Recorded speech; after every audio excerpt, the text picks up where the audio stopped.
साह्रै अल्छी लागेको दिनमा कोही त सनस्क्रिन काजल र लिपस्टिक मात्रै लाउनुहुन्छ अरे। त्यसैले हजुरहरुको सजेसनमा आज यो ट्रिक चाहिँ मैले पनि ट्राई गर्ने भएँ है त। मेरो फेसमा चाहिँ धेरै दागहरू पनि छ, त्यही भएर नर्मल सनस्क्रिन लगाएर चाहिँ हुँदैन। सो मैले लिएको छु लिटानको बीबी क्रिम। अब यो बीबी क्रिममा धेरै जनाको कम्प्लेन छ, राम्रोसँग ब्लेन्ड हुँदैन, फाट्छ, के देखिन्छ। But let me give you guys a tip. BB लाउनु भन्दा अगाडि मजाले थोरै होइन लपक्क मोइस्चराइजर लाउनु त।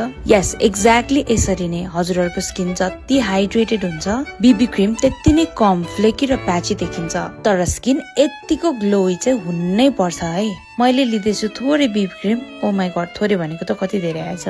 केही छैन, सनस्क्रिन त हो नि, मजाले लगाइदिउँला नि फेस, नेक सबैतिर। हजुरहरुलाई बीबी पनि हेभी लगाउन मन पर्दैन भने चाहिँ थोरै लगाउनु भए हुन्छ, तर मेरो चाहिँ फेसमा अलिअलि दाग हुने भएर मैले अलिक कभरेजै देखिने गरी 2 लेयर लगाएको छु। अनि राम्रोसँग हेर्नुस् है, नजिकैबाट जुम गरेर, कतै पनि केकी पनि भएको छैन, प्याची पनि भएको छैन। तपाईहरुलाई मोइस्चराइजरै नपुग्यो हो के बीबी लाउनु भन्दा अगाडि। मेरो यो काजल त ठुटै भइसकेको छ हो।